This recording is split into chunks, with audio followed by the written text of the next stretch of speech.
नमस्कार विद्यार्थी मित्रों, केम छो? मजा में? हूँ टेलर अश्विन आप बधानु हार्दिक स्वागत करूँ छूँ।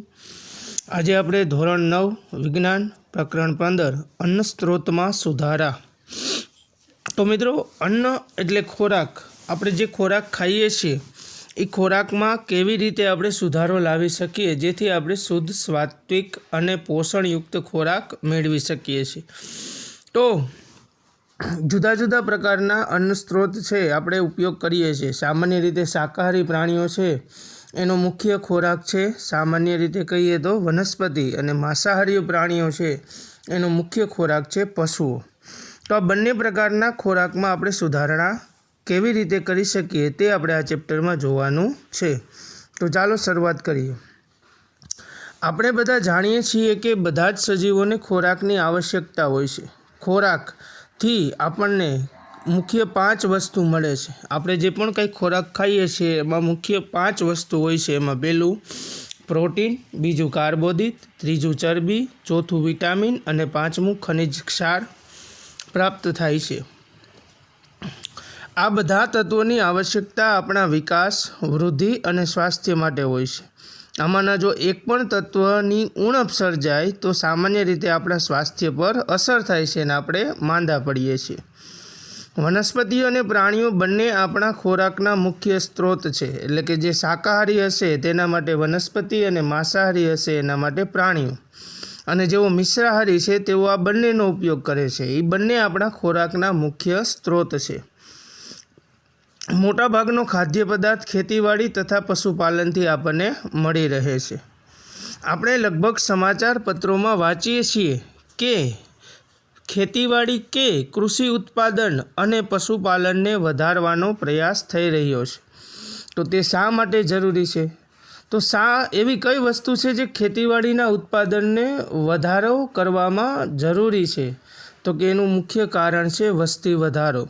दिवसे ने दिवसे वस्ती में वधारो थतो जाय छे ने वस्ती वधता खोराकनी मांग पण वधे छे। आपणे उत्पादननी वर्तमान क्षमता पर ज केम निर्वाह करता नथी?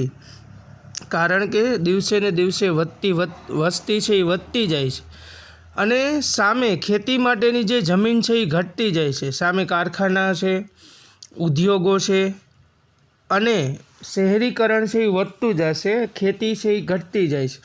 एटले के खोराक उत्पन्न थती जे जग्या है ते घटती जाय छे अने सामे जे खावावाळा व्यक्तिओ छे ए वधता जाय छे। भारतनी वस्ती खूब ज वधारे छे। आपणा देशनी वस्ती 1 बिलियन एटले के 100 करोड़थी पण वधारे छे अने तेमां सतत वधारो थई रह्यो छे। आ वधती जती वस्तीने माटे 1 बिलियन टनना चौथा भाग जेटला अन्न उत्पादननी जरूरियात छे। आ वधारो वधारे भूमि पर खेतीवाड़ी करवाथी संभवित थई शके छे। एटले के वस्ती वधे छे तो सामे खोराक पण वधे। तो शुं कहे के खोराकनुं उत्पादन वधारवुं होय तो खेती माटेनी जे जमीन छे एमां वधारो करवो पड़शे। हवे विचारो तो खेती माटेनी जे जमीन छे एमां वधारो थई शके एम नथी, कारण के मोटा भागनी जमीन छे एना उपर अत्यारे खेती थाय छे। पण शुं कहे छे, परंतु भारत में पहलेथी ज घणा बधा स्थळों पर खेती थई रही छे। आथी खेतीवाड़ी माटे वधारे भूमि के जमीननी प्राप्यता संभवित नथी। तो हवे बीजो ऑप्शन, तो एटला माटे आपणे पाक तथा पशुधननी उत्पादननी जे क्षमता छे ए क्षमतामां वधारो करवो आवश्यक छे। एटले के कोई 1 वीघा जमीन छे ई मानी लो कि 30 मण अनाज उत्पन्न करे छे। जो पाक उत्पादननी क्षमता वधारीए तो 30 जग्याए 40 के 45 मणनुं उत्पादन आपणे लई शकीए। अत्यार सुधी पाक उत्पादन ने वधारवाना आपणा प्रयत्नों केटलाक अंशे सफल रह्या छे। आपणे हरियाળી क्रांति द्वारा पाक उत्पादन में वधारो कर्यो छे। एटले के हरियाળી क्रांति द्वारा जे पाक पहेला उत्पादन थता एमां वधारो थयो छे अने श्वेत क्रांति द्वारा दूधना उत्पादन ने वधार्या छे। एटले के पशुपालन में पण आपणे घणो बधो सुधारो लाव्या छे, तेमज तेनुं सारुं आयोजन पण कर्युं छे। आ क्रांतिओनी प्रक्रिया में आपणा कुदरती के नैसर्गिक स्त्रोतों घणो खरो आपणे उपयोग थयो छे। આના પરિણામ રૂપે આપણા કુદરતી કે નૈસર્ગિક સ્ત્રોતોને નુકસાન થવાની તકો વધી ગઈ છે. એટલે કે પાકના ઉત્પાદનને વધારવા માટે આપણે કુદરતી ઘણી બધા સ્ત્રોતોનો ઉપયોગ કરીએ છીએ, જેના કારણે કુદરતી સ્ત્રોતોને પણ નુકસાન થયું છે. આથી એ અગત્યનું છે કે પાક ઉત્પાદન વધારવાના આપણા પ્રયત્નો પર્યાવરણીય સંતુલિત રાખવા અને પર્યાવરણને જાળવી રાખનારા પરિબળોને નુકસાન ન પહોંચાડે તેવા હોવા જોઈએ. એટલે કે પાક ઉત્પાદન ભલે વધારવું હોય તો વધે, પરંતુ એનાથી પર્યાવરણને ઓછું નુકસાન થાય એવા પ્રયત્નો દ્વારા આપણે પાકને ઉત્પાદનને વધારવું જોઈએ. એટલા જ માટે ખેતી અને પશુપાલન માટે સમપોષણીય એટલે કે નુકસાન ન કરે તેવી પ્રણાલીઓને અપનાવવાની આવશ્યકતા જરૂરી છે. પાક ઉત્પાદન વધારીને અને તેને ગોદામોમાં સંગ્રહ કરવાથી કુપોષણ અને ભૂખની સમસ્યાનું સમાધાન થઈ શકતું નથી.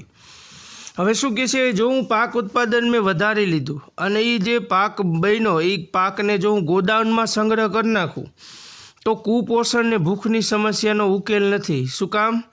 કારણ કે અનાજ ઉત્પન્ન કરવું ખાલી શક્ય નથી, પરંતુ આ અનાજને દરેક માણસ સુધી પહોંચાડવું પણ અગત્યનું છે. લોકોને અનાજ ખરીદવા માટે ધનની આવશ્યકતા પણ હોય છે.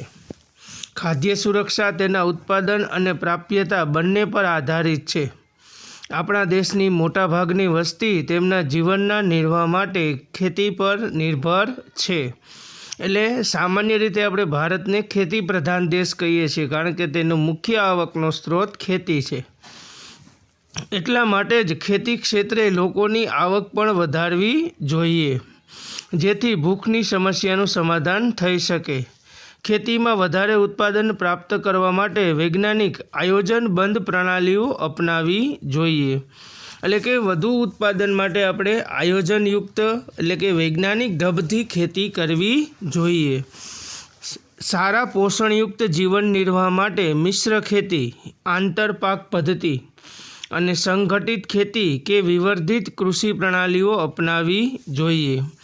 તો અહીં જે મિશ્ર ખેતી, આંતરપાક અને સંગઠિત ખેતી જે આપણે આગળ આ ચેપ્ટરમાં જોવાના છીએ, બરાબર. મિશ્ર ખેતી એટલે કે એક સાથે બે પાક ઉગાડવું, આંતરપાક એટલે એક પાકની અંદર બીજા પાક ઉગાડવા, સંગઠિત ખેતી એટલે કે બંનેનું મિશ્રણ કરી આપણે એને અપનાવી શકીએ છીએ. ઉદાહરણ આપ્યા છે. ઉદાહરણ તરીકે પશુપાલન, મરઘાપાલન, મત્સ્ય ઉદ્યોગ, મધમાખી ઉછેરની સાથે ખેતી વગેરે પ્રોત્સાહન આપવું જોઈએ. આને સંગઠિત ખેતી કહેવાય. એટલે કે તમે ખેતી કરો પણ તમારે ખેતીની આજુબાજુ સાથે સાથે પશુપાલન પણ કરો, મત્સ્ય ઉદ્યોગ પણ કરો, મધમાખી ઉછેર પણ કરો, એ પણ તમે કરી શકો છો. હવે પ્રશ્ન એ છે કે આપણે પાક અને પશુપાલનના ઉત્પાદનને કેવી રીતે વધારી શકીએ. તો અહીંથી આપણા ચેપ્ટરની શરૂઆત થાય છે, પાક ઉત્પાદનમાં સુધારણા. તો મિત્રો, ખેતી માટેની જુદી જુદી પદ્ધતિઓને અપનાવી અને પાક ઉત્પાદનમાં આપણે સુધારો લાવી શકીએ છીએ. અને પાક ઉત્પાદનના સુધારા લાવવા માટે ઘણી બધી પદ્ધતિઓ છે. કોઈ એક પદ્ધતિના ઉપયોગથી ખાલી પાક ઉત્પાદનમાં વધારો થઈ શકે એવું પણ કહી શકાય નહીં. મોટાભાગની દરેક પદ્ધતિનો થોડો ઉપયોગ કરવાથી પાક ઉત્પાદનમાં ઘણો બધો વધારો કરી શકાય છે. જોઈએ આપણે કે ઉર્જાની આવશ્યકતા માટે અનાજ જરૂરી છે. આપણા શરીરના હલનચલન અને વૃદ્ધિને વિકાસ માટે ખોરાક જરૂરી છે. જેમ કે ઘઉં, ચોખા, મકાઈ, બાજરી અને જુવારમાંથી આપણને કાર્બોદિત મળે છે. બરાબર. સામાન્ય રીતે આપણે વાત કરી એમ કે ખોરાકના મુખ્ય 5 ઘટક છે: ચરબી, પ્રોટીન, વિટામિન, કાર્બોદિત અને ખનિજ ક્ષાર.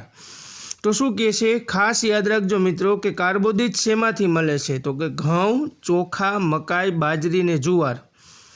બરાબર. આમાંથી આપણને કાર્બોદિત મળે છે. હવે કઠોળ જેવા કે ચણા, વટાણા, અડદ, મગ, તુવેર અને મસૂરમાંથી આપણને પ્રોટીન મળે છે.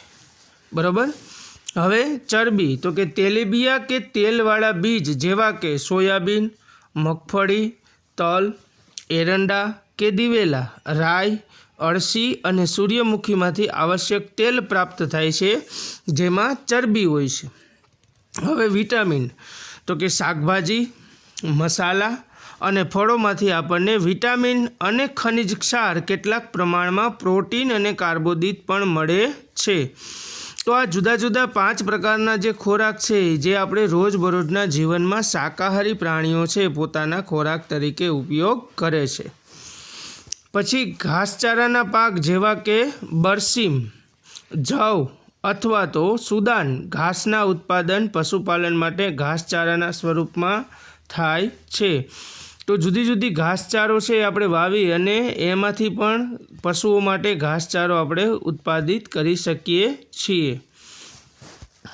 અહીં તમે જુદા જુદા પ્રકારના વિવિધ પ્રકારના પાક છે એના વિશે જોઈ શકો છો. એમાં સૌથી જુદા જુદા પાકમાંથી જુદા જુદા પ્રકારનો આપણને ખોરાક પ્રાપ્ત થાય છે.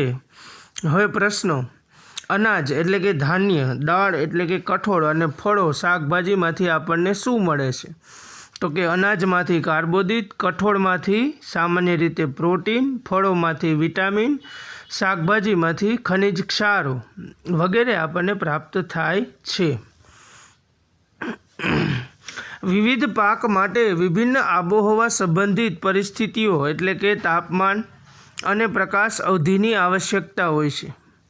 એટલે કે જુદા જુદા પાક માટે જુદા જુદા પ્રકાશ અને જુદા જુદા તાપમાનની આવશ્યકતા હોય છે, બરાબર.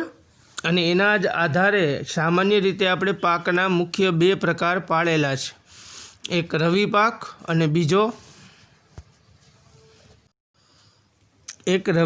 અને બીજો છે ખરીફ પાક, બરાબર. ચોમાસાની ઋતુમાં જે પણ કાંઈ આપણે વાવીએ છીએ તે ખરીફ પાક છે અને શિયાળાની ઋતુમાં જે પણ કાંઈ આપણે વાવીએ છીએ તે રવિ પાક છે. શું કહે છે હવે આગળ? જેનાથી તેઓની સીધી રીતે વૃદ્ધિ પામી શકે છે. તેઓ તેમનું જીવનચક્ર પૂરું કરે છે. પ્રકાશ અવધિ એટલે કે સૂર્યપ્રકાશના સમયગાળાને સંબંધિત હોય છે અને જેના કારણે પુષ્પ સર્જન એટલે વનસ્પતિમાં પુષ્પ આવવું અને વૃદ્ધિ સૂર્યપ્રકાશ પર આધારિત હોય છે. જેમ કે આપણે બધા જાણીએ છીએ કે વનસ્પતિઓ સૂર્યના પ્રકાશમાં પ્રકાશ સંશ્લેષણ દ્વારા પોતાનો ખોરાક બનાવે છે, બરાબર. સામાન્ય રીતે આપણે 7મા ધોરણથી પ્રકાશ સંશ્લેષણની ક્રિયા શીખી ગયા છીએ કે સૂર્યપ્રકાશની હાજરીમાં દરેક વનસ્પતિ પોતાના માટે ખોરાક બનાવે છે. અને કેટલાક એવા પણ પાક છે કે જે આપણે વર્ષા ઋતુમાં ઉગાડીએ છીએ, એટલે કે વરસાદમાં, ચોમાસામાં, તો તેને ખરીફ પાક કહેવાય છે. અને ખાસ સમયગાળો યાદ રાખજો ખરીફ પાકનો, જેની ખેતી જૂનથી શરૂઆત થઈ ઓક્ટોબર મહિના સુધી થાય છે. એટલે કે જૂનથી ઓક્ટોબર સુધી થતા પાકને ખરીફ પાક કહેવાય છે. અને કેટલાક પાક શિયાળાની ઋતુમાં ઉગાડાય છે, જેને નવેમ્બરથી એપ્રિલ મહિના સુધી ઉગાડવામાં આવે છે. એટલે કે જૂનથી ઓક્ટોબર તો ખરીફ પાક, ઓક્ટોબર પછી નવેમ્બરથી એપ્રિલ તો એને રવિ પાક કહેવાય છે. આ પાકને રવિ પાક કહે છે. રવિ પાકમાં ડાંગર, સોયાબીન, તુવેર, મકાઈ, ખરીફ પાકોમાં ડાંગર, સોયાબીન, તુવેર, મકાઈ, કપાસ, મગ અને અડદ ખરીફ પાકો છે. એટલે કે આ પાકો ચોમાસામાં થાય છે.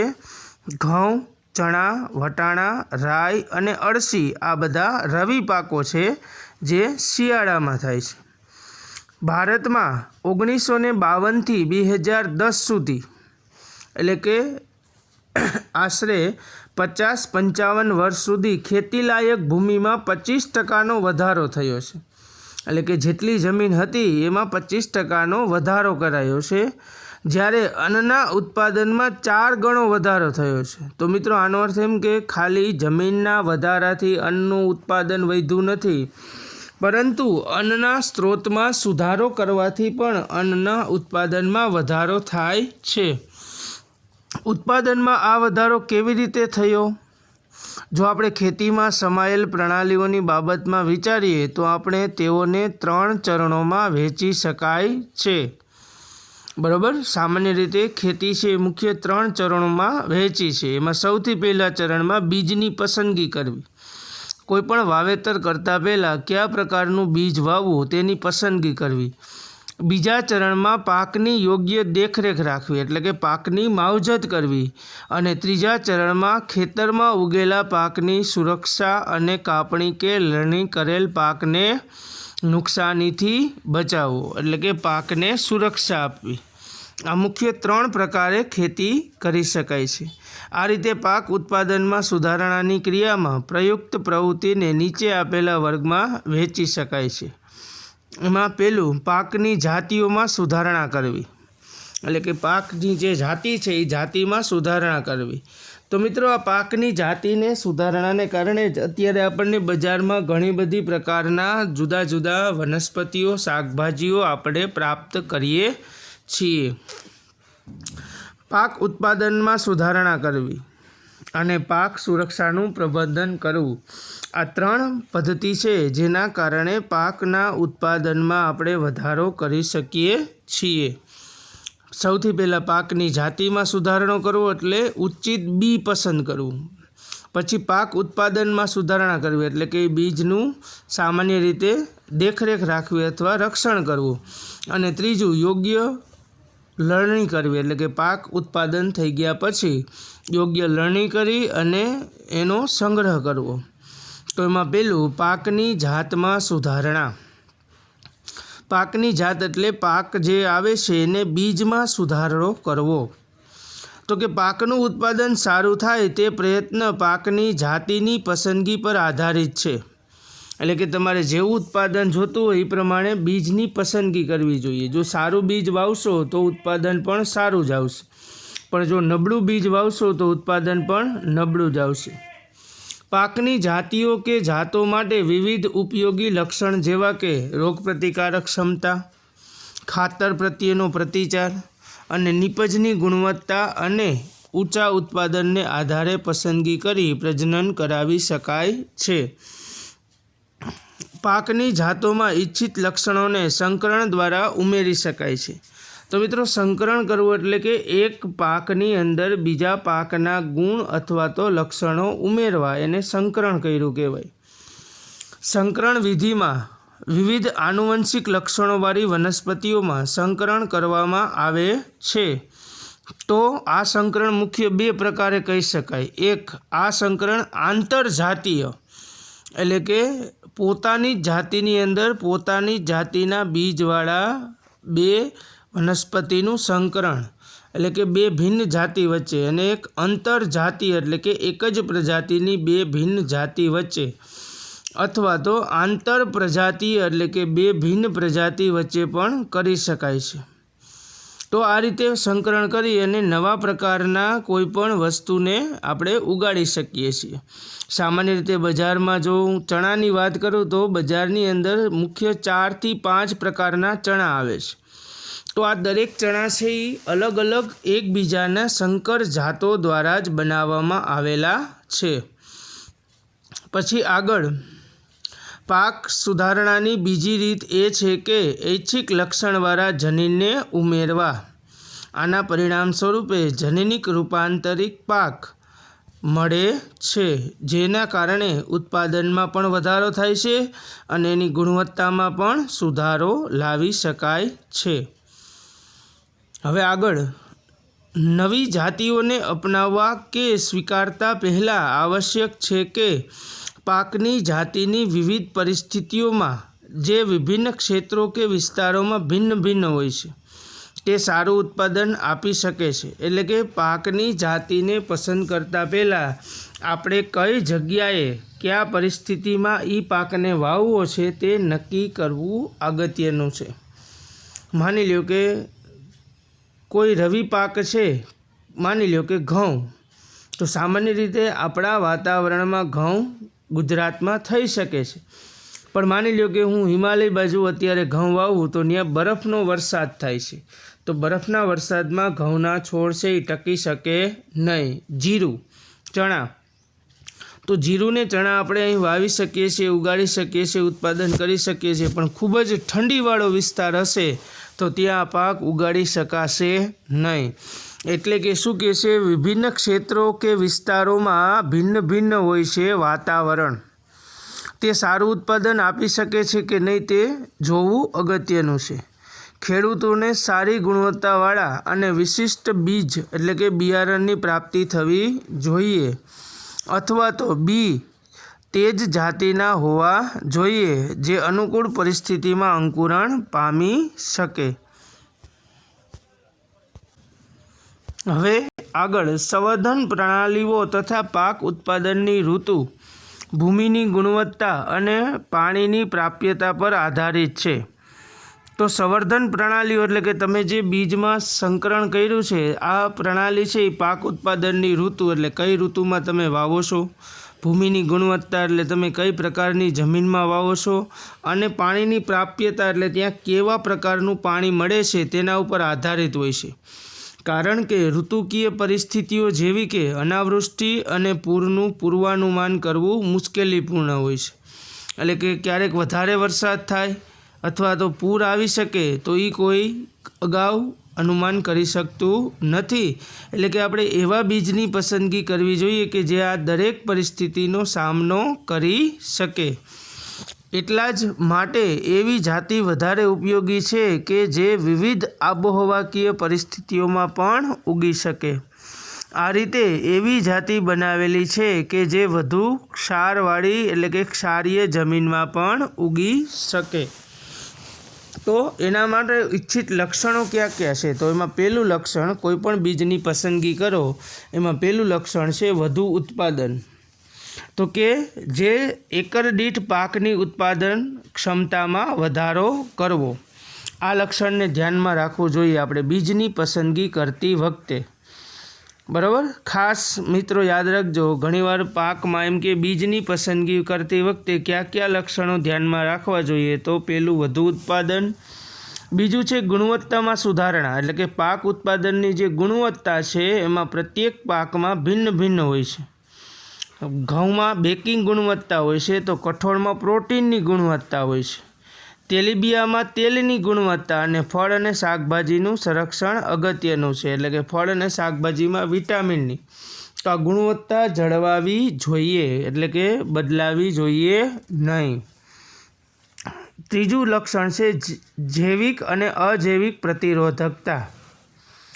પ્રતિરોધકતા એટલે વિરોધ કરવો. તો કે જૈવિક એટલે કે રોગો, કીટકો અને કૃમિઓ સામે પાક રક્ષણ મેળવવો જોઈએ, અને અજૈવિક એટલે અનાવૃષ્ટિ, ક્ષારતા, વધુ પડતું પાણી, ગરમી, ઠંડી તથા હિમપાત આવી પરિસ્થિતિઓને કારણે પાક ઉત્પાદન ક્ષમતા છે એ ઓછી થઈ શકે છે. અને આ પરિસ્થિતિઓને સહન કરી શકે તે જાતિ પાક ઉત્પાદનમાં સુધારણા લાવી શકે છે. એટલે કે જૈવિક અને અજૈવિક પ્રતિરોધક ક્ષમતા છે એ બીજની વધારે હોવી જોઈએ. ચોથું છે પરિપક્વન સમયમાં પરિવર્તન. એટલે કે પાક ઉત્પાદન કર્યા પછી લણણીના સમયમાં પરિવર્તન.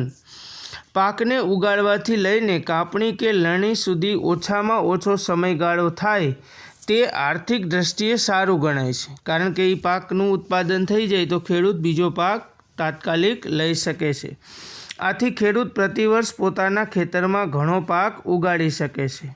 ઓછો સમયગાળો હોવાને કારણે પાક ઉત્પાદનમાં ધન પણ ઓછું ખર્ચાય છે, અને સમાન પરિપક્વન કાપણીની ક્રિયાને સરળ બનાવે છે. એટલે કે બધા બીજ કે બધો પાક એકસાથે પાકી જાય તો કાપણીની ક્રિયા પણ સરળતાથી થઈ શકે છે, અને કાપણી દરમિયાન થનારા પાકના નુકસાનને પણ ઓછું કરી શકાય છે. અને પાંચમું લક્ષણ છે વ્યાપક અનુકૂળતા. વ્યાપક અનુકૂળતાવાળી જાતિનો વિકાસ કરવો વિવિધ પર્યાવરણીય પરિસ્થિતિઓમાં પાકને ઉત્પાદનને સ્થાયી કરવામાં મદદરૂપ થાય છે. વ્યાપક અનુકૂળતા એટલે કે એ પાક તડકો પણ સહન કરવો જોઈએ અને ઠંડી પણ સહન કરી શકે એવો હોવો જોઈએ.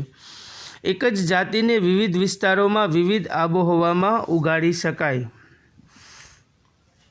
અને પછીનો લક્ષણ છે ઐચ્છિક કૃષિકીય લાક્ષણિકતા. એટલે કે ઘાસચારાવાળા પાક માટે લાંબી અને વધુ શાખાઓ ઇચ્છિત લક્ષણ છે. અનાજ માટે વામન છોડ યોગ્ય છે. એટલે કે જે પ્રકારની આવશ્યકતા હોય એ પ્રકારે પાકની ઊંચાઈ હોવી જોઈએ, જેથી આ પાકને ઉગાડવા માટે ઓછા પોષક દ્રવ્યોની આવશ્યકતા રહે છે. આ રીતે કૃષિકીય વિજ્ઞાનવાળી જાતિઓ વધારે ઉત્પાદન મેળવવામાં મદદરૂપ થાય છે. તો પાક સુધારણા માટેના મુખ્ય મુદ્દાઓ છે, એમાં પહેલો વધુ ઉત્પાદન, બીજું છે ગુણવત્તામાં સુધારો, ત્રીજું જૈવિક અને અજૈવિક પ્રતિરોધકતા, ચોથું પરિપક્વયન સમયમાં પરિવર્તન, પાંચમું છે વ્યાપક અનુકૂળતા, છઠ્ઠું છે ઐચ્છિક કૃષિકીય લાક્ષણિકતા. આવા બધા ગુણોને પસંદ કરી સામાન્ય રીતે આપણે પાકને બીજને પસંદ કરી શકીએ છીએ. હવે પ્રશ્નો: જૈવિક અને અજૈવિક પરિબળો કેવી રીતે પાક ઉત્પાદનને નુકસાન પહોંચાડે છે? તો મિત્રો, જૈવિક એટલે કેની વાત કરી છે અહીં? રોગો, કીટકો અને કૃમિઓ. તો રોગ, કીટક અને કૃમિઓ છે એ પાકના જે પાંદડા છે એ પાંદડાને ખાઈ જાય છે, અથવા જે પાક ઉત્પાદન થયું અને ફળ આવે છે તો ફળમાં સામાન્ય રીતે ચાંદા પાડે છે, જેના કારણે પાકની ગુણવત્તા બગડે છે. તો આ રીતે પાંદડા ખાઈ જાય તો પ્રકાશ સંશ્લેષણની ક્રિયા થઈ શકશે નહીં. હવે અજૈવિક પરિબળો જેવા કે તાપમાન, વધુ પડતું તાપમાન છે એ છોડને બાળી નાખે છે. હિમપાત, વધુ પડતી હિમપાત છે એ પણ છોડને નુકસાન પહોંચાડી શકે છે. બરાબર. પાણી, તો મોટાભાગનું વધુ પડતું પાણી છે એ મૂળને બાળી નાખે છે અને પાકને પૂરતું પોષણ પહોંચવા દેતું નથી. બીજો પ્રશ્ન છે, પાક સુધારણા માટે ઐચ્છિક કૃષિકીય વિજ્ઞાન લાક્ષણિકતાઓ કઈ છે? તો કે ઐચ્છિક લાક્ષણિકતા શું? તો કે જો ઘાસચારાવાળું હશે પાક તો લાંબો થવો જોઈએ, અને જો અનાજ માટેનો પાક છોડ હશે તો એ વામન હોવો જોઈએ. આભાર વિદ્યાર્થી મિત્રો.